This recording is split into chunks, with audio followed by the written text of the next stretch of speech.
সাবেক প্রধানমন্ত্রী ও BNP chairperson Khaleda জিয়াকে রাষ্ট্রের অতি গুরুত্বপূর্ণ ব্যক্তি হিসেবে ঘোষণার সিদ্ধান্ত নিয়েছে অন্তর্বর্তী সরকার। মঙ্গলবার প্রধান উপদেষ্টার সভাপতিত্বে রাষ্ট্রীয় অতিথি ভবন যমুনায় উপদেষ্টা পরিষদের বিশেষ বৈঠকে এই সিদ্ধান্ত নেওয়া হয়।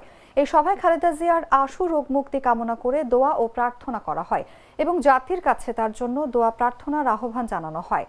বৈঠকের পর অন্তর্বর্তী সরকারের দেয়া এক বিবৃতিতে বলা হয়, সভায় খালেদা জিয়ার বর্তমান শারীরিক অবস্থা বিবেচনায় হাসপাতালে তার নির্বিঘ্ন চিকিৎসা, প্রয়োজনে উন্নত চিকিৎসার জন্য বিদেশে নিয়ে যাওয়ার পরিকল্পনা, তার নিরাপত্তা ও যাতায়াতের সুবিধা এবং উচ্চ মর্যাদা বিবেচনায় তাকে রাষ্ট্রের অতি গুরুত্বপূর্ণ ব্যক্তি ঘোষণা করার সিদ্ধান্ত নেওয়া হয়।